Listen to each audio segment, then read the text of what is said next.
மௌலானா அவர்கள் அப்துல் ஹக்கீம் ஜமாலி அவர்கள் பேசுவார்கள். அல்ஹம்துலில்லாஹ் அல்ஹம்துலில்லாஹி ரப்பில் ஆலமீன் வஸ்ஸலாத்து வஸ்ஸலாமு அலா ரசூலிக சய்யிதினா வ நபியினா மௌலானா முஹம்மதின் வ அலா ஆலிஹி வ அஸ்ஹாபிஹி அஜ்மஈன். قال الله تعالى في القرآن العظيم أعوذ بالله من الشيطان الرجيم بسم الله الرحمن الرحيم قل إن كان آباؤكم وأبناؤكم وإخوانكم وأزواجكم وعشيرتكم وأموال اقترفتموها إلى آخر. قال نبينا صلى الله عليه وسلم لا يؤمن أحدكم حتى أكون أحب إليه من والده وولده والناس أجمعين. صدق رسول الله صلى الله عليه وسلم. رضينا بالله ربا وبالإسلام دينا والمحمد صلى الله عليه وسلم نبيا ورسولا. يا سيدي يا رسول الله خذ بيدي. உருவமற்ற இறைவனை போற்றி புகழ்ந்தவனாய், உன்னத நபியின் பொன்மொழி ஏற்றவனாய், உத்தம வழிமார்களின் நல்லுபதேசத்திற்கு செவிசாய்த்தவனாய் என் உரையை ஆரம்பம் செய்கின்றேன்.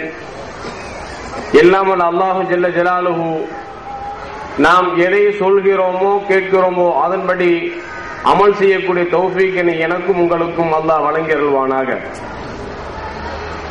அல்லாஹ்வின் சாந்தியும் சமாதானமும் நமது உயிரில் மேலான எம்பெருமான ஸல்லல்லாஹு அவர்கள் மீதும் அவரின் குடும்பத்தார்கள், சத்திய சஹாபாக்கள், நாதாக்கள், நல்லவர்கள், குறிப்பாக நம் அனைவர் மீதும் என்றென்றும் நிலவட்டுமாக. கண்ணியம் நிறைந்தவர்களே, இங்கு பல பேர் பலவித எண்ணத்திலே வந்திருக்கிறார்கள். சிலர்கள் மார்க்கத்தை தெரிந்து கொள்ள வேண்டும் என்று சிலர் ஆசையோடு வந்திருக்கின்றார்கள். சிலர்கள் பெருமானா ஸல்லல்லாஹு அவர்களை பற்றி பேசுகின்றார்கள். அந்த பயானில் கலந்து பெருமானாரின் மீது பேரன்பை அதிகப்படுத்திக் கொள்ளலாம் என்று சிலர் வந்திருக்கின்றார்கள். சிலர் பேர் குண்டக்க முண்டக்க கேள்வி கேட்கலாம் அப்படிங்கிற எண்ணத்திலும் சில பேர் வந்திருப்பார்கள். இன்னும் சில பேர்கள் எல்லோரும் இருக்குகின்றார்கள், நாமும் அமரலாமே என்று சொல்லி வந்தவர்கள் உண்டு. இப்ப சில பேருக்கு எதுக்கு வந்தோம் அப்படிங்கிறது தெரியாது. இப்படிதாங்க ஒரு நாட்டுக்கு, ஜப்பானுக்கு தமிழ்நாட்டுக்காரர் தொழில் செய்ய போனார். அங்க தொழில் செய்ய போனா என்ன தொழில் செய்யலாம் அப்படின்னு ஆலோசனை பண்ணி கடைசி ஒரு உணவகம், ஹோட்டலை ஏற்படுத்தலாம் அப்படின்னு சொல்லி ஒரு ஹோட்டல் வச்சார். தமிழ்நாட்டிலிருந்து ஜப்பானுக்கு போனவனுக்கு போய் ஹோட்டல் வச்ச பிறகு என்ன பேர் வைக்கணும்னு தெரியல. என்ன பேர் வைக்கணும்னு அவனுக்கு தெரியல. தெரியலன்னு அவன் என்னச்சான், சொல்லுவாங்கல்ல, எப்ப அந்த பையன் போறான், இவன் போற காரியம் விளங்குமோ விளங்காதோ அப்படின்னு சொல்லுவாங்கல்ல, அந்த மாதிரி அவன் என்ன செஞ்சான், ஹோட்டல் வச்சுட்டோம், பேரு வைக்கணும், பேரும் தெரிய மாட்டேது. ஜப்பான் மொழி வேற, நமக்கு தமிழை தவிர வேற ஒண்ணும் தெரியாது. சரி, எதுக்கும் கடையை வைக்கிறோம், நிக்குமோ நிக்காதோன்னு பேர் வச்சான். கடை பேர் என்ன வச்சான், நிக்குமோ நிக்காதோன்னு பேர் வச்சான். வச்சா கடையில கூட்டங்கள் அலைமோத ஆரம்பித்து விட்டது. இவருக்கு ஒரு ஆச்சரியம், என்னடா ஜப்பான்ல வந்து அது ஒரு தமிழ்நாட்டுக்கார, நம்ம வந்து ஒரு ஹோட்டலை வச்சு இந்த ஹோட்டல்ல இப்படி அலமோதுத, என்ன காரணம், ஒருவேளை நம்ம சாப்பாடு டேஸ்டா இருக்குதோ அப்படின்னு நினைச்சிட்டு இவனுக்கு ஒரு ஆச்சரியம். இருந்தாலும் நம்ம நினைச்சிடும், வர்ற மக்கள்கிட்ட நம்ம கேட்டு தெரிஞ்சுக்கலாம் அப்படின்னு சொல்லிட்டு சர்வே எடுப்பதற்காக சர்வரை போன்று அவன் பாவனை செய்து வந்த மக்கள்கிட்ட போய் கேட்டான், எப்பா ஜப்பான்ல இவ்வளவு பெரிய ஹோட்டல்லாம் இருக்குது, இந்த ஹோட்டல்லாம் விட்டுட்டு ஏன் ஹோட்டலுக்கு வந்திருக்கிறீங்களே, என்ன காரணம் அப்படின்னா. இப்ப அந்த மக்கள் சொன்னாங்க, என்னடா இது கூட உனக்கு தெரியாதா, இந்த ஹோட்டல் பேர் என்ன தெரியுமா, நிக்குமோ நிக்காதோன்னு பேர் வச்சிருக்கான்.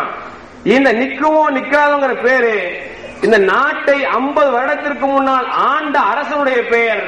ஆகவே அவனுக்காக நான் அங்க வந்து கொண்டு இருக்கிறோம் சொன்னாங்க. அப்பதான் அவனுக்கு விளங்குச்சு, ஆஹா, நம்ம நிக்குமோ நிக்காதோன்னு விளங்குமோ விளங்காதோன்னு பேர் வச்சா இந்த பேர் ஜப்பான் நாட்டினுடைய அரசனுடைய பேரான்னு சொல்லி அவனுக்கு அப்பதான் தெரிஞ்சிச்சு. அந்த மாதிரி சில பேரு குண்டக்க முண்டக்க கேள்வி கேட்கலான்னு வந்து அல்லாஹ் ஹிதாயத்து கொடுத்தாலும் உண்டு, நிச்சயம் கொடுப்பான். சில பேர் எதுக்கு வந்திருக்குன்னு தெரியாது. அப்படி இருந்தாலும் கூட முஹம்மது ரசூலை கேட்பதை கொண்டு அல்லாஹ் நிச்சயமாக நமக்கு ஈமானை அதிகப்படுத்துவான், அதிகப்படுத்த வேண்டும் என்ற பிரார்த்தனையோடு என் உரையை துவங்குகின்றேன். கண்ணியமிக்கவர்களே, வணக்கம் வணக்கம் என்கிறோம். இந்த வணக்கத்தில் ஒரு ஈர்ப்பு இருக்க வேண்டும் என்று சொன்னால், வணக்கத்தில் தக்வா இருக்க வேண்டும் என்று சொன்னால், வணக்கத்தில் இஹ்லாஸ் இருக்க வேண்டும் என்று சொன்னால், வணக்கத்தை சொல்லிக் கொடுத்த யாரை வணங்க வேண்டும் என்று காட்டிக் கொடுத்தார்களோ, அல்லாஹ்வை நமக்கு அறிமுகப்படுத்தி சொன்னார்களோ, அப்படிப்பட்ட அண்ணலம் பெருமானார் மீது முதலில் அன்பு வர வேண்டும். அன்பு வந்தால்தான் இறைவன் இட்ட கட்டளை தொழுகையாக இருந்தாலும் சரி, அல்லது நோன்பாக இருந்தாலும் சரி, அல்லது இன்ன பிற வணக்கங்களாக இருந்தாலும் சரி, அந்த வணக்கத்தில் உயிரோட்ட வேண்டும் என்று சொன்னால், அந்த வணக்கத்தில் இஹ்லாஸ் வேண்டும் என்று சொன்னால், அல்லாஹ்வை காட்டிக் கொடுத்த இந்த மார்க்கத்தை நமக்கு சமர்ப்பித்த அண்ணலம் பெருமானார் மீது ஈர்ப்பு இருக்க வேண்டும், அன்பு இருக்க வேண்டும். அப்படி இருக்கின்ற பொழுதுதான் அந்த வணக்கத்தில் ஒரு ஈர்ப்பும் உயிரோட்டமும் தக்வாவும் இருக்குமே தவிர, அண்ணலம் பெருமானார் மீது இன்பம் இல்லை என்று சொன்னால், அண்ணலம் பெருமானார் மீது நமக்கு காதல் இல்லை என்று சொன்னால், அந்த வணக்கத்தில் ஈர்ப்பு இருக்காது என்பதை கொஞ்சம் காலமா பார்த்துட்டு இருக்கிறோம். முன்னால தராவி அப்படின்னா 20 ரக்காத் தான் அப்படின்னு தெரிஞ்சிருச்சு. இன்னைக்கு முஹம்மது ரசூலுல்லாஹ் என்ன ஆகி போச்சு, தராவி 20 இல்ல 11 போதும் அப்படின்னாங்க. காலம் கனிய கனிய தராவி ஒன்றே இல்லை என்று சொல்லக்கூடிய அளவிற்கு வணக்கத்தை இல்லாமல் ஆக்கிவிட்டார் என்று சொன்னால், உள்ளத்தில் பெருமானார் மீது அன்பு இல்லை என்பதைத்தான் நன்றாக சுட்டிக்காட்டுகின்றது. ஒரு காலம் இருந்தது, தொழுகை குறிப்பிட்ட நேரத்தில் தொழக்கூட பழக்கம் உண்டு. ஒருவேளை ஏதாவது ஒரு அத்தியாவசிய தொழுகை விட்டு விட்டால் அடுத்த வக்தில் கலா தொழுவார்கள். ஆனால் அன்பு இல்லாதன் காரணமாக கலா தொழுகையே இல்லை என்று சொல்லிவிட்டார்கள். இப்படி எத்தனையோ பாங்கு சொல்லிவிட்டால் தொப்பி இல்லை என்று சொல்லி, தொப்பி இருந்தா தொப்பி போட்டுருவாங்க, தொப்பி இல்ல அப்படின்னா ஒரு சம்பிரதாயத்துக்காக ஒரு குச்சி எடுத்து காதல சொருகிக்குவாங்க. அப்படி ஒரு பேணிக்கு இருந்தது. இன்று தொப்பியே இல்லை என்று சொல்லிவிட்டார்கள். இப்படி எதை எடுத்தாலும் இருப்பதையெல்லாம் இல்லை இல்லை என்று சொல்லி, இல்லாத இறைவனுக்கு உருவம் இல்லாத இறைவனுக்கு உருவம் இருக்கிறது என்று சொல்லி மக்களுக்கு மத்தியிலே திசை திருப்பி இருக்கிறார் என்று சொன்னால், இவர்கள் நேர்வழி காட்டவில்லை, மாறாக இவர்களிடத்தில் அன்பெடுக்கப்பட்டு விட்டது.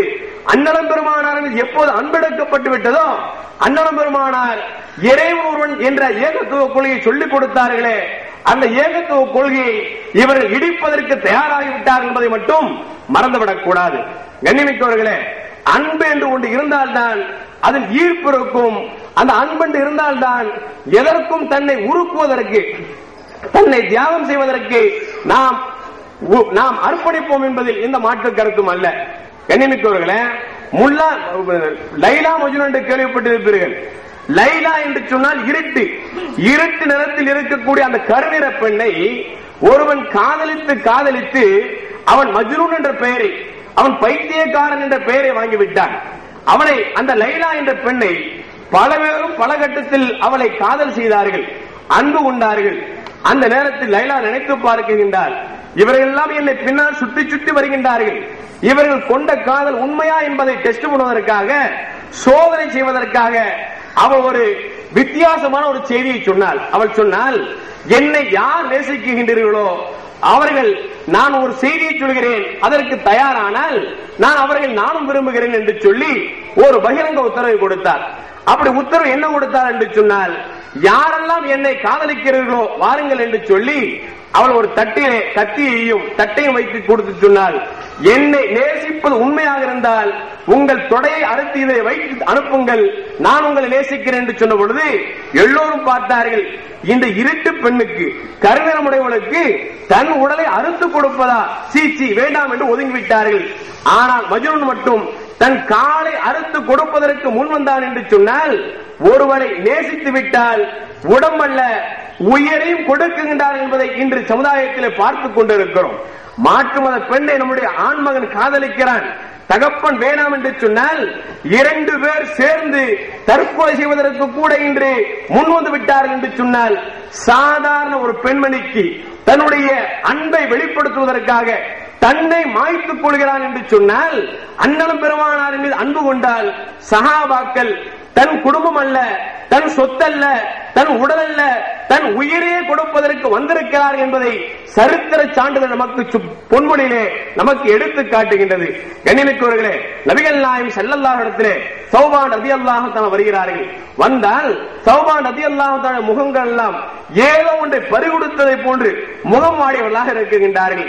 இதை பார்த்த பெருமானார் கேட்டார்கள், சௌபான் ரலியல்லாஹு தஆலா அவர்களே, உங்களுடைய முகமெல்லாம் வாட்டமாக இருக்கிறது, ஏதோ ஒன்று துளைத்தது போன்று தெரிகிறது, என்ன காரணம் என்று கேட்ட பொழுது சௌபான் ரலியல்லாஹு தஆலா சொன்னார்கள், யா ரசூலல்லாஹ், உங்கள் திருமுகத்தை பார்த்துவிட்டு படுக்கைக்கு சென்றால் படுக்கையில் என்னால் உறங்க முடியவில்லை, உங்களுடைய ஞாபகம் என்னை ஆட்பட்டுக் கொள்கிறது, இதனால் உங்களை வீட்டுக்கு வந்தேன், கதவு சாத்திருக்கிறது, கதவை தட்டலாமே என்று ஆசித்தால் பெருமானாரின் தூக்கம் போய்விடுமே என்பதற்காக நான் கதவை தட்டாமல் வீட்டுக்கு சென்றேன், மீண்டும் படுக்கையில் படுத்தேன், என்னால் படுக்க முடியவில்லை, இப்படியே வந்து வந்து காலை ஆகிவிட்டது என்று சொன்ன பொழுது பெருமானார் கேட்டார்கள், என்னை நேசிக்கிறாய், உனக்கு என்னப்பா வேணும் சொல்லு அப்படி அப்படின்னாங்க. உடனே சௌபான் ரலியல்லாஹு சொன்னாங்க, யார் சொல்லலாம், நான் உன்னை நினைத்து பார்க்கிறேன், ஒருவேளை நாளை மறுமையிலே நீங்கள் சய்யிதுல் அன்பியாவா இருக்கின்றீர்கள், நீங்கள் எல்லா நபிமார்களுக்கும் தலைவராக இருக்கக்கூடிய நீங்கள் சுவர்க்கத்தில் உயர்ந்த அந்தஸ்தில் இருப்பீர்கள், ஒருவேளை நான் சுவர்க்கம் நுழைவிக்கப்பட்டால் நான் சாதாரண ஒரு இடத்தில் இருப்பேன், நீங்கள் உயர்வான இருக்கக்கூடிய இடத்தில் இருக்கக்கூடிய உங்களை நான் சாதாரண இடத்திலிருந்து எப்படி பார்க்க போகிறேன், நினைத்து பார்த்தேன், என்னோட உள்ளம் இடம் கொடுக்கவில்லை, ஒருவேளை சுவர்க்கம் எனக்கு நசீபில்லை என்று சொன்னால் நான் உங்களை எப்படி பார்க்க போகிறேன் என்று சொன்ன பொழுது அல்லாஹ் ஜல்ல ஜலாலுஹு வசனத்தை இறக்குகின்றான், மன் யுதில்லாஹ் வரசூலஹு என்ற வசனத்தில் அல்லாஹ் சொல்றான், யார் அல்லாஹ்வையும் ரசூலையும் நேசிக்கின்றார்களோ கட்டுப்படுகின்றார்களோ அவர்கள் நபிமார்களோடு சித்தீக்கீன்களோடு சுஹதாக்களோடு நாளை மறுமையிலே இருப்பார்கள் என்று அல்லாஹ் வசனத்திறக்கிறான் என்று சொன்னால், கண்ணியமிக்கவர்களே, சஹாபாக்கள் பெருமானார் ஸல்லல்லாஹு அலைஹி வஸல்லம் நேசித்ததால் வணக்கத்தில் போட்டி போட்டார்கள், தன்னுடைய பொருளை இழப்பதில் போட்டி போட்டார்கள், தன்னுடைய சொந்தத்தை வெறுப்பதில் போட்டி போட்டார்கள், தன் உயிரை நீப்பதில் அவர்கள் போட்டி போட்டார்கள் என்று சொன்னால் அவர்கள் பெருமானார் மீது கொண்ட காதலும் அவர்கள் கொண்ட பாசம்தான் எல்லாவற்றையும் இழக்கச் செய்தது என்பதை சரித்திரம் நமக்கு சுட்டி காட்டுகின்றது. கண்ணியமிக்கவர்களே, நபிகள் நாயகம் ஸல்லல்லாஹு அலைஹி வஸல்லம் ஒரு இடத்திற்கு வருகின்றார்கள், 3 தோழர்கள் பேசிக் கொள்கின்றார்கள், பெருமானார் ஸல்லல்லாஹு அலைஹி வஸல்லம் பாவம் மன்னிக்கப்பட்டவர்கள், அப்படிப்பட்ட பெருமானார் அவர்கள் வணக்கத்தை அதிகம் செய்கிறார் என்று சொல்லி ஒரு தோழர் சொன்னார், நான் இனிமேல் திருமணமே முடிக்க மாட்டேன் என்று சொன்னார். இன்னொரு தோழர் சொன்னார், நான் இனிமேல் இரவில் தூங்காமல் நான் இரவெல்லாம் தொழுது கொண்டே இருப்பேன் என்று சொன்னார். இன்னொரு தோழர் சொன்னார், நான் எப்பொழுதும் வணங்கிக் கொண்டே இருப்பேன் என்று சொன்னார். பெருமானார் ஸல்லல்லாஹு அலைஹி வஸல்லம் அந்த 3 பேரையும் கூப்பிட்டு, எப்பா நீங்க இப்படி செய்யக்கூடாது அப்படின்னு சொன்னாங்க அப்படின்னா இந்த வார்த்தை திருமணமே முடிக்க மாட்டேன் என்று ஒரு தோழர், இன்னொரு தோழர் நான் இரவெல்லாம் வணங்கிக் கொண்டிருப்பேன் என்று சொல்ல ஒரு தோழர், இன்னொரு தோழர் நான் பகலெல்லாம் நோன்பு வைப்பேன் என்று சொல்லி தன்னுடைய வணக்கத்தை முழுமைப்படுத்துகிறார்கள் என்று சொன்னால் அவர்கள் பெருமானார் மீது கொண்ட அன்புதான் தன்னை இப்படி எல்லாம் வறுக்க செய்தது என்பதை மறந்துவிடக் கூடாது. அல்லாஹ்வின் அடியார்களே, வணக்கத்தில் ஈர்ப்பு இருக்க வேண்டும் என்று சொன்னால், வணக்கத்தில் இஹ்லாஸ் இருக்க வேண்டும் என்று சொன்னால், அந்த வணக்கம் அல்லாஹ்வால் அங்கீகரிக்கப்பட வேண்டும் என்று சொன்னால் அண்ணலம் பெருமானார் ஸல்லல்லாஹு அலைஹி மீது அன்பு கொள்ள வேண்டும் என்பதை நபிகள் நாயகம் ஸல்லல்லாஹு அலைஹி அவர்கள் பல ஹதீஸ் நமக்கு சுட்டிக்காட்டுகின்றார்கள். இந்த விதத்தில் தான் சஹாபாக்கள் நபிகள் நாயகம் ஸல்லல்லாஹு அலைஹி அவர்களை நேசித்ததால் தன்னுடைய குடும்பம் என்று பாராமல், தன்னுடைய சொந்தம் என்று பாராமல், சொத்து சுகங்கள் என்று பாராமல் தன்னையும் அர்ப்பணிக்க முன்வந்தார் என்று சொன்னால் பெருமானார் மீது கொண்ட அன்பு என்பதை நாம் நன்றாக விளங்க வேண்டும். இப்படி பார்க்கின்ற பொழுது ஒவ்வொரு மூமினும் பெருமானார் ஸல்லல்லாஹு அலைஹி மீது அன்பு கொள்வது கட்டாய கடமை என்பதை நமக்கு அல்லாஹ்வும் அல்லாஹ்வுடைய ரசூலும் தெளிவாக சுட்டி காட்டுகின்றார்கள். ஸஃபான் இப்னு குதாமா ரலியல்லாஹு தஆலா அறிவிக்கின்றார்கள், சொல்றாங்க, நான் வந்து ரசூலுல்லாஹ்விட ஹிஜ்ரத் செஞ்சேன், அப்படி ரசூலுல்லாஹ்விடத்தில் சென்ற பொழுது நான் பெருமானார் சொன்னேன், ஃபகுல்து யா ரசூலல்லாஹ் நாவினி யதக உபாயக, உங்களுடைய கரத்தை என்பால் எனக்கு நீட்டுங்கள், உங்களிடத்தில் உடன்படிக்கை செய்கிறேன் என்று சொல்லி சொன்ன பொழுது நபிகள் நாயகம் ஸல்லல்லாஹு அலைஹி அவர்கள் தன் கரத்தை ஸஃபான் இப்னு குதாமா ரலியல்லாஹு தஆலா நீட்டுகின்றார்கள். நீட்டிய பொழுது அவர் சொல்கின்றார்கள், இன்னி உஹிப்புக்க யா ரசூலல்லாஹ், உங்களை நான் நேசிக்கிறேன் என்று சொன்னார்கள். பெருமானார் பதில் சொன்னார்கள், அல் மர்உ மாமன் அஹப்ப இலைஹி, யார் யாரை நேசிக்கின்றாரோ அவர் அவரோடு இருப்பார் என்று சொல்லி நபிகள் நாயகம் ஸல்லல்லாஹு அலைஹி வஸல்லம் குதாமாவிடத்தில் சொல்கிறார்கள் என்று சொன்னால், நாம் யாரை நேசிக்கின்றோமோ அவர் சொன்ன செயல்பாடு நம்மிடத்தில் வர வேண்டும் என்று சொன்னால், அவர்களோடு நாளை மறுமையில் இருக்க வேண்டும் என்று சொன்னால், நேசம் என்பது முக்கியம் என்பதை நபிகள் நாயகம் ஸல்லல்லாஹு அலைஹி நமக்கு சொல்லித் தருகின்றார்கள். கண்ணியமிக்கவர்களே, நாம நினைச்சிட்டு இருக்கோம் ஏதோ ரசூலுல்லாஹ்வை நேசிக்கிறதுனால ரசூலுல்லாஹ்வோட அந்தஸ்து உயர்றது நம்ம நினைக்க கூடாது. ரசூலை நேசிப்பதால், ரசூலை பேசுவதால் நம்முடைய அந்தஸ்து உயர்கிறது என்பதை மட்டும் யாரும் மறந்துவிடக் கூடாது. ஏனென்று சொன்னால், நபிகள் நாயகம் ஸல்லல்லாஹு அலைஹி வஸல்லம் பேச பேச நம்முடைய வாழ்க்கை இனிக்கும், நம்முடைய வாயும் இனிக்கும், வாழ்க்கையும் இனிக்கும் என்பதை யாரும் மறந்துவிடக் கூடாது. கண்ணியமிக்கவர்களே, சஹாபாக்களுடைய வாழ்க்கை எடுத்து பார்த்தோம் என்று சொன்னால், நபிகள் நாயகம் ஸல்லல்லாஹு அலைஹி மீது அளவு கடந்த பாசத்தை வைத்திருக்கிறார்கள் என்பது நமக்கு தெரிய வருகிறது. ஒரு போரில் நபிகள் நாயகம் ஸல்லல்லாஹு அலைஹி பொருளாதாரத்தை திரட்டுகின்றார்கள். அப்படி திரட்டுகின்ற பொழுது ஒவ்வொரு சஹாபாக்களும் தங்களால் முடிந்த அளவிற்கு பொருளாதாரத்தை கொடுக்குகின்றார்கள். அந்த நேரத்தில் செய்தனா உமர் இப்னு கத்தாப் ரலியல்லாஹு தஆலா அவர்கள் தன்னுடைய சொத்தில் பாதியை கொடுத்து விட்டு நினைக்கின்றார்கள், எப்பொழுதும் அபூபக்கர் சித்திக் ரலியல்லாஹு அன்ஹு அவர்கள் தானே அதிகம் கொடுக்கக்கூடியவர்கள், இன்று எப்படியாவது அபூபக்கர் சித்திக் அவர்களை நாம் நன்மையால் உண்டிவிட வேண்டும் என்று சொல்லி தன்னுடைய சொத்தில் பாதியை கொடுக்குகின்றார்கள். கொடுத்து விட்டு அபூபக்கர் சித்திக் அவர்களும் கொடுத்து விட்டார்கள். எல்லோரும் வாங்கிய பெருமானார், தாங்கள் எவ்வளவு கொண்டு வந்தீங்க எவ்வளவு கொண்டு வந்து கேட்கின்ற பொழுது செய்தா உமர் கத்தாப் சொன்னாங்க, யார் சொல்லலாம், என் சொத்தில் பாதியை கொண்டு வந்து விட்டேன் என்று சொன்ன பொழுது பெருமானார் அபூபக்கர் அழைச்சு கேட்டாங்க, அபூபக்கர் சித்திக் அவர்களே, நீங்கள் எவ்வளவு கொண்டு வந்தீங்க அப்படின்னா, என் வீட்டில் அல்லாஹ்வும் ரசூலையும் தவிர மீது அனைத்தும் கொண்டு வந்து விட்டேன் என்று சொன்னார்கள். கண்ணியமிக்கவர்களே, இப்படி தன்னுடைய குடும்பத்தை கூட அர்ப்பணிக்கிறார்கள் என்று சொன்னால் அது பெருமானாரின் மீது கொண்ட அன்பு என்பதை மறந்துவிடக் கூடாது. ஒரு கட்டத்தில் நபிகள் நாயகம் ஸல்லல்லாஹு அலைஹி வஸல்லம் சிறு பிள்ளை தல்ஹா இப்னு பர்ரா ரலியல்லாஹு அன்ஹு வர்றாங்க. வந்த உடனே பெருமானார் சொல்றாங்க, யார சொல்லலாம், நான் உங்களை வந்து நினைக்கிறேன், நான் நேசிக்கிறேன். அப்படி நேசிக்கிறேன் என்று சொன்ன பொழுது பெருமானார் கேட்டாங்க, உண்மையிலே நீங்க நேசிக்கிறீங்களா அப்படின்னாங்க. அவங்க சொன்னாங்க, யார சொல்லலாம், நிச்சயமா நான் நேசிக்கிறேன் அப்படின்னு சொன்ன பொழுது அது சொல்லிட்டு சொல்றாங்க, எனக்கு நீங்க ஏதாவது கட்டளை கொடுங்க, நான் செயல்படுத்துகிறேன் என்று சொன்னார்கள்.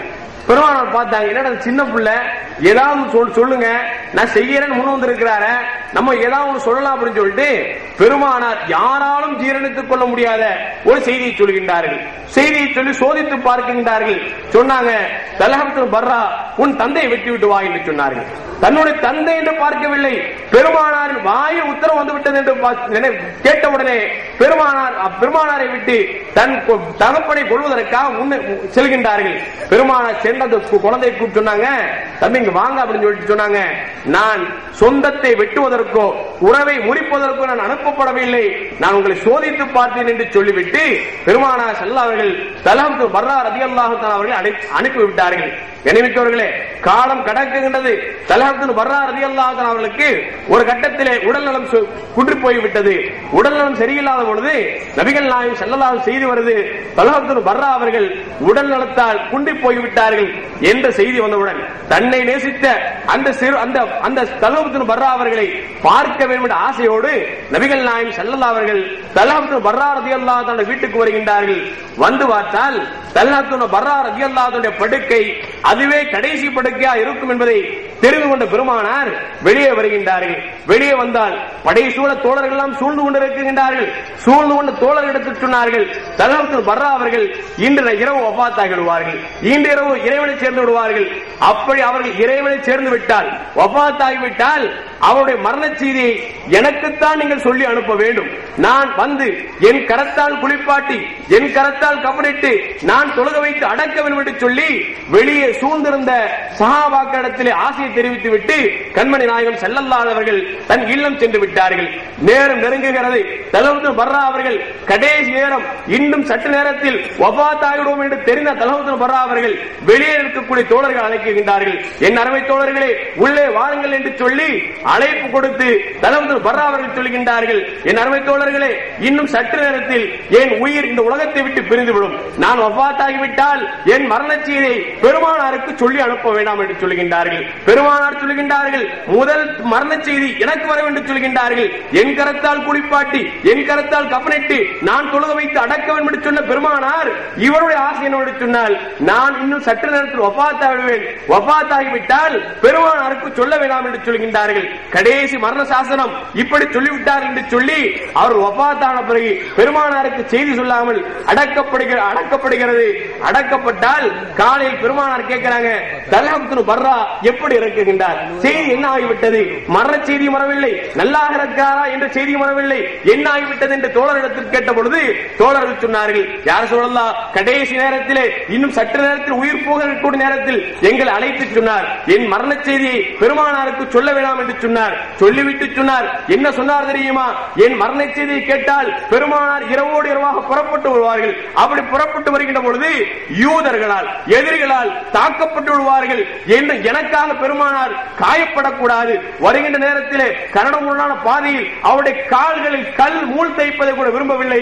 எனவே பெருமானாருக்கு சொல்ல வேண்டாம் என்று சொன்ன பொழுது பெருமானார் தாரை தாரையாக கண்ணீர் வடித்துக் கொண்டு தல்ஹா பர்ராவுடைய மக்பராவை காமியுங்கள், கபரை காமியுங்கள் என்று சொல்லி அங்கு காமிக்கப்பட்ட பொழுது பெருமானார் தோழர்களை சொன்னார்கள், எல்லோரும் சப்பில் அணிவகுத்து நில்லுங்கள் என்று சொல்லி பெருமானார் தொழ வைக்க சஹாபாக்கள் தொழுகிறார்கள் என்று சொன்னால், சொன்னது மட்டுமல்ல இப்படி சொன்னார்கள், அல்லாஹ்விடத்தில் துஆ செய்தார்கள், அல்லாஹும்ம அல்கி தல்ஹா கையிலைக்க இலைஹி வயல்ஹக கையிலைக்க, தல்ஹா உன்னை சந்திக்கின்ற பொழுது தல்ஹாவும் சிரித்தவனமாக உன்னை சந்திக்க வேண்டும், நீயும் அவரை வரவேற்கின்ற பொழுது நீயும் சிரித்தவனமாக நீ அவரை வரவேற்க வேண்டும் என்று சொல்லி பெருமானார் அல்லாஹ்விடத்திலே தல்ஹா பர்ராவுக்காக அவர் நேசித்த நேசத்திற்காக துஆ செய்கிறார் என்று சொன்னால், கண்ணியமிக்கவர்களே, நாம் கொள்கின்ற நேசம் பெருமானாருடைய துஆ கிடைக்கும், நாம் கொள்கின்ற பாசம் அல்லாஹ்விடத்திலே பிரியம் கிடைக்கும் என்று சொன்னால், பெருமானாரை நேசிப்பதில் தான் 5 வக்து தொழுகை இஹ்லாஸ் இருக்கும். நாம் செய்யக்கூடிய நோன்பிலும் ஜகாத்திலும் ஹஜ்ஜிலும்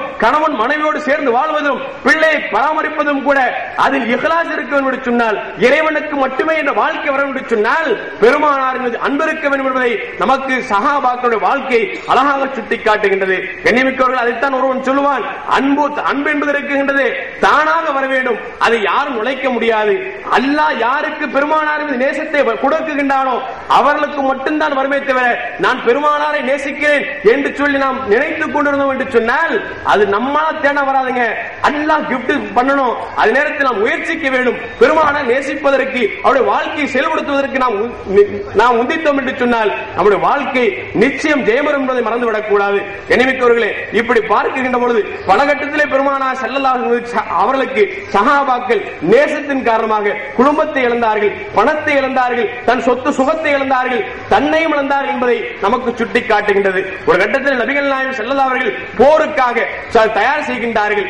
அப்படி செய்கின்ற பொழுது நபிகள் நாயகம் ஸல்லல்லாஹு அலைஹி வஸல்லம் அந்த போரிலே இந்த தோழர் அவர் கொடி பிடிப்பார், அவர் ஷஹீதாக்கப்படுவார்கள். அதற்கப்புறம் இவர் கொடி பிடிப்பார்கள், இவரும் ஷஹீதாக்கப்படுவார்கள். மூன்றாவதாக அப்துல்லா இப்னு ரவாஹா அவர்கள் கொடியை பிடிப்பார்கள், அவரும் ஷஹீதாக்கப்படுவார்கள் என்று பெருமானார் சொல்லிவிட்டு, நான்காவதாக உங்களுக்கு தலைவர் தேவைப்படுகின்ற பொழுது ஆலோசனை செய்து உங்களுக்கு மத்தியில் நீங்கள் தேர்ந்தெடுத்துக் கொள்ளுங்கள், வெற்றி கிடைக்கும் என்று சொல்லி பெருமானார் நாளை நடக்கக்கூடிய போருக்கு இன்றே சொல்லி அனுப்புகின்றார்கள். அனுப்பினால் எல்லோரும் போர் படை தளபதிகள் இருந்து சிப்பாய்கள் இருந்து எல்லோரும் சென்று விட்டார்கள். ஆனால் மறுநாள் காலையிலே நபிகள் நாயகம் ஸல்லல்லாஹு அலைஹி வஸல்லம் ஜும்மா பிரசங்கத்தில் பிரசங்கம் செய்கின்றார்கள். மூன்றாவது தளபதியாக யாரை நியமித்தார்களோ அப்துல்லா இப்னு ரவாஹா அவர்கள் போர்க்களத்திற்கு செல்லாமல் பெருமானாருடைய சன்னிதானத்தில் அமர்ந்திருக்கின்றார்கள். பெருமானாருக்கு ஆச்சரியம் ஏற்பட்டு விட்டது. என்ன தல்ஹா பர்ரா அவர்கள் பயந்து, அப்துல்லா இப்னு ரவாஹா அவர்கள் பயந்து விட்டார்களோ, உயிருக்கு பயந்து விட்டார்களோ என்ற அச்சம் பெருமானாருக்கு ஏற்படுகிறது. எதற்கும் கேட்டு விடலாம் என்று சொல்லி பயான் முடிந்த பிறகு, பிரசங்கம் முடிந்த பிறகு அந்த அப்துல்லா இப்னு ரவாஹா அழைத்து கேட்டார்கள், அப்துல்லா இப்னு ரவாஹா அவர்களே, உங்களை போர்க்களத்திற்கு செல்ல சொன்னால் இங்கே அமர்ந்திருக்கிறீர்களே, என்ன காரணம் என்று கேட்ட பொழுது அவர்கள் அற்புதமான வார்த்தை சொன்னார்கள். யார சொல்லலாம், உங்கள் திருவாயால் நாளை நடக்கக்கூடிய போரிலே மூன்றாவது தலைமையாக நான் பொறுப்பேற்று அதில் ஷஹீதாக்கப்பட்டு விடுவேன் என்று சொன்ன பொழுது நான் அதை ஈமான் கொண்டு விட்டேன், விட்டேன், எனக்கு மரணம் நிச்சயம் நடக்கும் என்பது எனக்கு தெரிந்துவிட்டது. இருந்தாலும் கூட நான் என்னிடத்தில் இருக்கக்கூடிய குதிரை இருக்குகின்றது, எல்லோரும் இன்று சென்று நாளை அடைவார்கள் என்று சொன்னால், நாளை புறப்பட்டால் அவர்கள் செல்வதற்கு முன்னால் நான் செல்லக்கூடிய அளவிற்கு என் குதிரை ஆற்றல் மிக்கது, வலிமை உள்ளது. ஆகவே கடைசியாக உங்களுடைய பிரசங்கத்தை கேட்டுவிட்டு செல்லலாம் என்று சொல்லி ஆசிலே அமர்ந்து விட்டேன் என்று சொல்லும் பொழுது நபிகள் நாயகம் ஸல்லல்லாஹு அலைஹி வஸல்லம் கண்ணீரோடு அனுப்புகிறார் என்று சொன்னால், கண்ணியமிக்கவர்களே, சஹாபாக்கள் நாளை மரணம் நடக்கும் என்று பெருமானார் சொல்லியிருந்தும் கூட தன் மரணத்தை பற்றி யோசிக்கவில்லை. பெருமானாரின் கடைசி உபதேசத்தை கேட்டுவிட்டு செல்லலாம் என்று சொல்லி ஆதங்கத்தோடு அமர்கிறார் என்று சொன்னால், தன் உயிர் போகும் என்று தெரிந்திருந்தும் கூட கடைசி பிரசங்கத்திற்கு ஆசைப்பட்டு உட்கார்கிறார் என்று சொன்னால், பெருமானார் மீது அவர்கள் கொண்ட அன்புதான் இப்படி எல்லாம் செய்தது. இப்படி செய்தால் தான் அல்லாஹ் ஜல்ல ஜலாலுஹு சொல்லி காட்டுகின்றான், ஆமினு கமா ஆமனன் நாஸ், சஹாபாக்கள் எப்படி ஈமான் கொண்டார்களோ அப்படி ஈமான் கொள்ளுங்கள் என்று சொல்கிறார். ஈமான் கேள்விப்பட்டிருக்கிறோம், ஈமான் வேணும், ஈமான் அதிகரிக்க வேண்டும், நான் மரணிக்கின்ற போது ஈமானும் மரணிக்க வேண்டும் ஆசைப்படுகிறோம். ஆனால் ஈமானின் அளவுகோலை யாராலும் சொல்ல முடியாது. அதற்கு அல்லாஹ் சொல்கின்றான், ஈமானுக்கு அளவுகோல் என்ன தெரியுமா? சஹாபாக்கள் எப்படி ஈமான் கொண்டார்களோ அந்த அளவிற்கு ஈமான் கொள்ள வேண்டும் என்று சொல்லி அல்லாஹ் அளவை சஹாபாக்களை குறிப்பிடுகிறார் என்று சொன்னால், அந்த ஈமான் பரிபூர்ணமாக காரணம் பெருமானாரில் கொண்ட அன்பு என்பதை சரித்திரங்கள் நமக்கு சுட்டி காட்டுகின்றது. எண்ணமிக்கவர்களே, இப்படி பார்க்கின்ற பொழுது நபிகள் நாயகம் ஸல்லல்லாஹு அலைஹி வஸல்லம் அன்பு கொள்வதுதான் இந்த உலகத்திலும் ஜெயம் இருக்கிறது, நாளை மறுமையிலும் ஜெயம் இருக்கிறது என்பதை நபிகள் நாயகம் ஸல்லல்லாஹு அலைஹி வஸல்லம் நமக்கு சொல்லித் தருகின்றார்கள். எண்ணமிக்கவர்களே, நீங்கள் ஒரு சிறங்கை அளவிற்கு அண்ணன் பெருமானார் அன்பை நீங்கள் இறைத்தால் பெருமானார் குவியல் குவியலாக உங்கள் மீது அன்பு வைப்பார்கள் என்பதை வாழ்க்கை வரலாறு நமக்கு சுட்டி காட்டுகின்றது. கண்ணியமிக்கவர்களே, பிலால் இப்னு உயைனா ரலியல்லாஹு தஆலா அன்ஹு ஒரு கட்டத்திலே பெருமானாரிடத்தில் அமர்ந்திருந்தார்கள். அப்பொழுது பிலால் இப்னு உயைனாட்ட கேட்டாங்க, பிலால் இப்னு உயைனா, நீ என்னை நேசிக்கிறாய், நானும் உன்னை நேசிக்கிறேன், ஏதாவது கேளுங்கள் என்று சொன்னார்கள். இப்படி பல கட்டத்தில் பெருமானார் சஹாபாக்களிடத்தில் கேட்டார்கள். ஒரு கட்டத்தில் பெருமானார் கேட்டாங்க, நீங்க ஏதாவது கேளுங்கன்னு உக்காஷா இருந்து கேட்ட, உக்காஷா ரலியல்லாஹு அன்ஹு கேட்டாங்க, யார சொல்லலாம், நான் சொர்க்கம் போக வேண்டும் என்று சொன்னார்கள். பெருமானார் சொன்னாங்க, வஜபத் லக்கல் ஜன்னா, உனக்கு சொர்க்கம் வாஜிபாகி விட்டது என்று சொன்னார்கள். இன்னொரு தோழர் இருந்து கேட்டார், யார சொல்லலாம், நானும் போக வேண்டும் என்று கேட்டார். பெருமானார் சொன்னார்கள், சபகக உக்காஷா, உக்காக உங்களை முந்திக் கொண்டார்கள், அமருங்கள் என்று சொன்னார்கள். இப்படி பல கட்டத்தில் பெருமானார் ஒரு மனிதருக்கு, உலகத்தில் வாழக்கூடிய மனிதருக்கு இவருக்கு சொர்க்கம் நிச்சயம் என்று சொல்லக்கூடிய ஆற்றலையும் வல்லமையும் பெற்றிருந்தார்கள். அது மட்டுமல்ல, பெருமானார் சொன்னால் சத்தியமாக சொர்க்கம் கிடைக்கும் என்பதை நம்பி இருந்தவர்கள், ஈமான் கொண்டவர்கள் சஹாபாக்கள். அப்படிப்பட்ட நேரத்தில் பிலால் இப்னு உயைனா கேட்கின்றார்கள், யார சொல்லலாம், எனக்கு ஒரு ஆசை, சொர்க்கம் செல்ல வேண்டும் என்று சொன்ன பொழுது பெருமானார் சொன்னார்கள், நீ சொர்க்கம் போவா என்று சொன்னார்கள். பிலால் இப்னு உயைனா பார்த்தாங்க, பெருமானார் ஏதோ ஒரு மூல இருக்கிறாங்க, சொர்க்கத்தை கேட்டுட்டோம், யார சொல்லலாம், சொர்க்கம் மட்டுமல்ல சொர்க்கத்திற்கு போக வேண்டும், சுகதாக்களுக்கு முன்னால் போக வேண்டும். சுகதாக்கள் எப்படிப்பட்டவர்கள்? அவர்கள் உலகத்தில் அவர்கள் ஷஹீதாக்கப்பட்டாலும் கூட அவர்கள் உயிரோடு வாழ்கின்றார்கள் என்று இறைவன் குர்ஆனில் சுட்டி காட்டுகின்றானே, அப்படிப்பட்ட சுகதாக்களோடு, இன்னும் சொல்ல போனால் ஒருவர் ஷஹீதாக்கப்பட்டு விட்டார் என்று சொன்னால் அவர்களை குளிப்பாடாமல் அந்த இரத்தக்கரையோடு அப்படியே அவர்கள் அடக்க வேண்டுமே, அப்படிப்பட்ட புனிதப்பட்டவர்கள், அவர்களுக்கு முன்னால் சொர்க்கம் போக என்று சொன்னார்கள். பெருமானார் சொன்னார்கள், சுகதாக்களுக்கு முன்னால் சொர்க்கம் போவீர்கள் என்று சொன்னார்கள். உடனே அவர்கள் பார்த்தார்கள், யார சொல்லலாம், சுகதாக்களுக்கு மட்டும் முன்னால் சொர்க்கம் போதாது, நான் சித்தீக்கங்களுக்கு முன்னால் போக என்று சொன்னார்கள். சித்தீக்கங்கள் ஒரு நபிக்கு ஒரு சித்தீக்கு தான் கொடுக்கப்படுவார்கள். எப்படி மூசாவுக்கு ஹாரூன் அலைஹிஸ்ஸலாம் அவர்களை அல்லாஹ் கொடுத்தானோ அதுபோன்று எம்பெருமானார் அவர்களுக்கு அபூபக்கர் சித்தீக் அவர்களை கொடுத்தான். அப்படிப்பட்ட சித்தீக்கங்களுக்கு முன்னால் போக வேண்டும் என்று சொன்ன பொழுது பெருமானார் மீண்டும் சொன்னார்கள், சித்தீக்கங்களுக்கு முன்னால் சொர்க்கம் போவாய் என்று சொன்னார்கள். அந்த தோலை விட்டவாறு இல்லை, மீண்டும் சொன்னார்கள், யார சொல்லலாம், நான் நபிமார்களுக்கு முன்னால் சொர்க்கம் போவேன் என்று சொன்னார்கள். பெருமானார் சொன்னாங்க, நபிமார்களுக்கு முன்னால் சொர்க்கம் போவாய் என்று சொன்னார்கள். பெருமானார் சொல்கிறார்கள், நான் கடைசியாக அனுப்பப்பட்டாலும் முதல் கபர் எழுப்பப்படும் நானே, சமுதாயத்தால் முதல் எழுப்பப்படும் என் சமுதாயம் என்று சொன்னார்கள். நாளை சொர்க்கத்தில் முதல் நுழைவோம் நானே, சொர்க்கத்தில் முதல் நுழையக்கூடிய சமுதாயம் இந்த உம்மத்தே முகமதா என்று சொன்னார்களே, அப்படிப்பட்ட நபிமார்களுக்கு முன்னால் சொர்க்கம் போவோம் என்று சொன்ன பொழுது பெருமானார் சொன்னார்கள், நீ நபிமார்களுக்கு முன்னால் சொர்க்கம் போவா என்று சொன்னார்கள். அந்த தோழர் விட்டவாடுகளை மீண்டும் கேட்டார்கள், யார சொல்லலாம், உங்களுக்கு முன்னால் சொர்க்கம் போவோம் என்று சொன்னார்கள். பெருமானார் பழிச்சு என்று சொன்னார்கள், எனக்கு முன்னால் சொர்க்கம் போவா என்று சொன்னார்கள். என்னவர்களே, சொர்க்க கதவு பூட்டப்பட்டிருக்கும், பெருமானார் தட்டினால் தான் திறக்கப்படுகின்ற போது சொல்லப்படும், சொர்க்கம் முகம்மதுக்காக காத்திருக்கிறது, முகம்மது காலெடுத்து உள்ளே வைத்தால் தான் அதற்கு பிறகுதான் அடுத்தவருக்கு அப்படி இருக்கின்ற அந்தஸ்தை பெற்ற பெருமானார் அந்த பிலால் இப்னு உயைனா சொன்னாங்க, எனக்கு முன்னால் சொர்க்கம் போவா என்று சொன்ன பொழுது தாரை தாராக கண்ணீர் வடிக்க ஆரம்பித்து விட்டார்கள். யார சொல்லலாம், நான் சுகதாக்களுக்கு முன்னால் போக வேண்டும் என்று கேட்ட ஆசை, நான் சித்தீக்கர்களுக்கு முன்னால் போக வேண்டும் ஆசை, அந்த நபிமார்களுக்கு முன்னால் போக வேண்டும் ஆசை, எல்லாம் நியாயமான ஆசை. ஆனால் உங்களுக்கு முன்னால் போக வேண்டும் கேட்டேனே, தெரியாமல் கேட்டுவிட்டேன், வாபஸ் வாங்கிக் கொள்கிறேன் என்று சொன்ன பொழுது பெருமானார் நீ போவாயின் வாக்களித்தாங்கல்ல. நபிமார்கள் எப்பொழுது வாக்கு கொடுத்து விட்டால் மாறு செய்யாதவர்கள். பெருமானார் சொன்னாங்க, பிலாலும் ஓயினா நாளை சொர்க்கம் செல்கின்ற பொழுது நான் ஒட்டகத்தின் மேல் இருப்பேன், நீ ஒட்டகத்தின் மூக்கணாங்கரை பிடித்து உள்ளே செல்ல வேண்டும், தொடர்ந்து நான் வர வேண்டும் என்று சொன்னார்கள். கண்ணியமிக்கவர்களே, பெருமானார் ஸல்லல்லாஹு அலைஹி வஸல்லம் சுவர்க்கத்திற்கு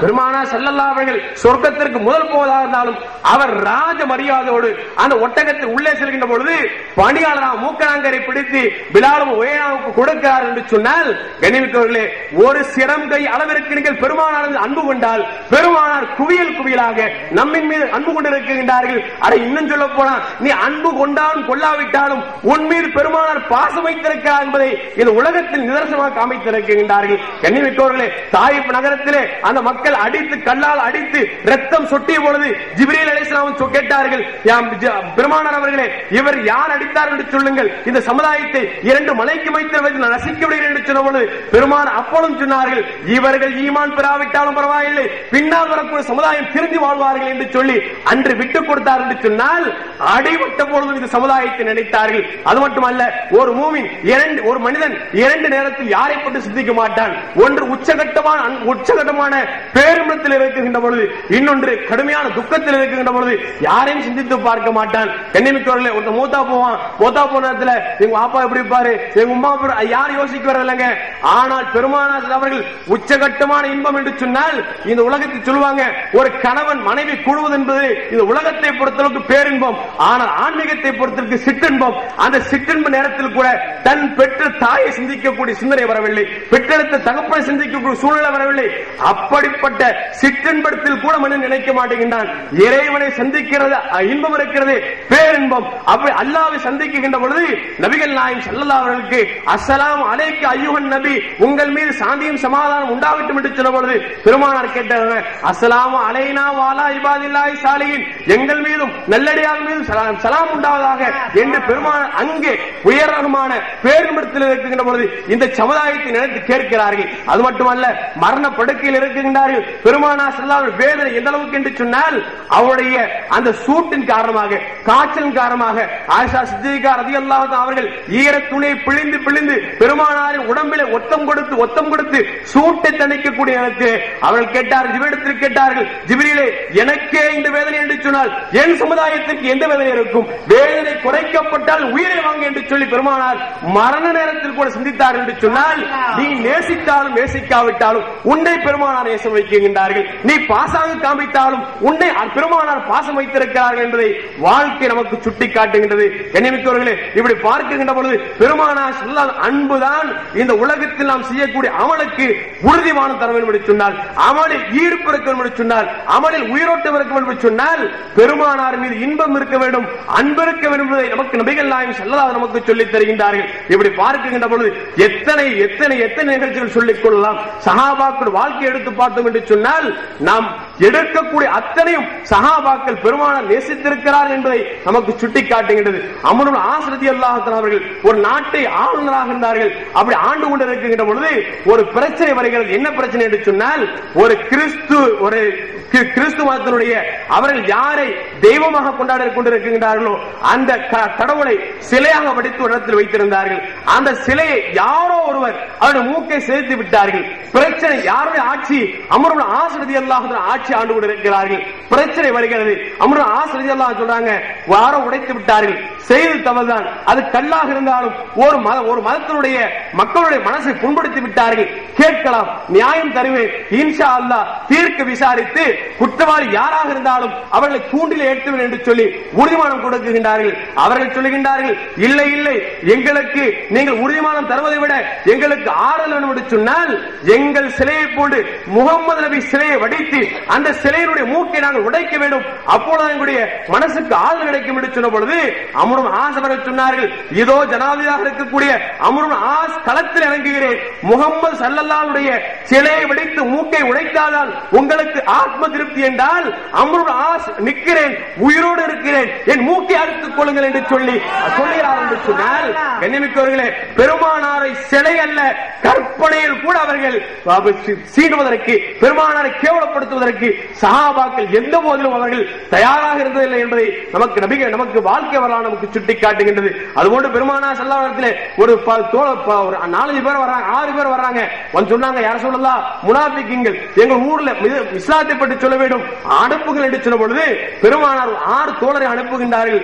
அனுப்பினால் அந்த ஊருக்கு போன உடனே அந்த முனாஃபிகீன்கள் சத்தம் போட்டு ஓரமிட்டுக் கொண்டு வசமாக மாட்டிக்கொண்டார்கள் என்று சொல்லி ஒவ்வொரு பேராக கொலை செய்யப்படுகின்றார்கள். கடைசியாக ஹுபைப் ரலியல்லாஹு தஆலா நிறுத்தப்படுகின்றார்கள். அவர்கள் கேட்கின்றார்கள், ஹுபைப் அவர்களே, உங்கள் கண்ணுக்கு முன்னால் இத்தனை பேரை கொலை செய்து விட்டோம், உங்களுக்கு உயிர் பிச்சை வேண்டும் என்று சொன்னால் நாங்கள் சொல்லக்கூடிய ஒரு காரியத்தை நீங்கள் ஜீரணித்துக் கொள்ள வேண்டும் என்று கேட்டார்கள். ஹுபைப் ரலியல்லாஹு கேட்டாங்க, எப்பா ஜீரணிக்கக்கூடிய விஷயமா இருந்தா ஜீரணிச்சுக்கிறேன், சொல்லுங்கள் என்று சொல்கின்றார்கள். இப்போது உனக்கு மரண தண்டனை கொடுக்க போகின்றோம், சிலுவையில் அடிக்க போகின்றோம், உன்னை கொலை செய்ய போகிறோம். உன்னுடைய இடத்தில் பெருமானாரை நிறுத்தினால் உனக்கு சந்தோஷம் என்று சொன்னால் மட்டும் போதும், பெருமானாரை கொண்டு வர வேண்டாம். உன்னுடைய கூண்டிலே பெருமானாரை நிறுத்தி அவர்களுக்கு தண்டனை கொடுப்பது போன்று கொடுத்தால் நான் சந்தோஷப்படுவேன் மட்டும் சொன்னால் போதும் என்று சொன்ன பொழுது அற்புதமாக சொன்னார்கள், என் கற்பனையில் பெருமானாருக்கு காலில் ஒரு முள் தைப்பதை கூட விரும்பாத நான் என்னிடத்தில் பெருமானாரை நிறுத்தி எனக்கு உயிர் பிச்சை தருவதை விட என்னை சாகடித்துக் கொள் என்று சொல்லி வீர மரணத்தை விடுகிறார் என்று சொன்னால், கண்ணியமிக்கவர்களே, சஹாபாக்களை போன்று ஈமான் கொள்ள வேண்டும் என்று சொல்லி அல்லாஹ் அளவுகோலை கொடுக்கிறார் என்று சொன்னால், கண்ணியமிக்கவர்களே, சஹாபாக்கள் எப்படி நேசித்தார்களோ அந்த நேசம் வந்தால் 20 ரக்காத் இருக்கும். நேசம் போனது 20 11 ஆனது, 11 தராவி இல்லை ஆனது, கலா தொழுகை இல்லை என்று ஆனது. இப்படி ஒவ்வொன்றாக இல்லை இல்லை என்று சொல்லி இறைவனுக்கு உருவம் இல்லை என்று சொல்லி அகிலமெல்லாம் சொல்லிக் கொண்டிருக்கும் காலத்திலே அல்லாஹ்வுக்கு உருவம் இருக்கிறது என்று சொல்லக்கூடிய கேவலமான நிலை வந்தது என்று சொன்னால் அன்பு பறிக்கப்பட்டு விட்டது. இதுவே உங்கள் ஹிதாயத்துக்கு அடையாளம் இல்லை என்பதை தெரிந்து கொள்ள வேண்டும். சகோதரர்களே, உண்மையில் உங்களுக்கு ஒரு புரட்சி ஏற்படுத்த வேண்டும் என்ற ஆசை இருந்தால், மக்களுக்கு சேவை செய்ய வேண்டும் என்ற ஆசை இருந்தால், அப்படிப்பட்ட இயக்கத்திலிருந்து நீங்கள் ஏகவிட தேவையில்லை. சஹாபாக்களை நேசிப்பதாகவும் அண்ணன் பெருமான நேசிப்பதாகவும் இருந்திருந்தால் உங்களுடைய சேவையை வரவேற்கிறோம், அதற்கு நாங்களும் தயாராக இருக்கிறோம். அந்த கொள்கையை விட்டு வாருங்கள். எல்லாம் அல்லாஹ் ஜல்ல ஜலாலுஹு ஈர் உலகத்தில் வெற்றியை தருவான். அப்படிப்பட்ட வெற்றியை பெறக்கூடிய நன்மக்களாக என்னை உங்களை ஆக்கியல்வானாக. அஸ்ஸலாமு அலைக்கும் வரஹ்மத்துல்லாஹி வபரகாத்துஹு.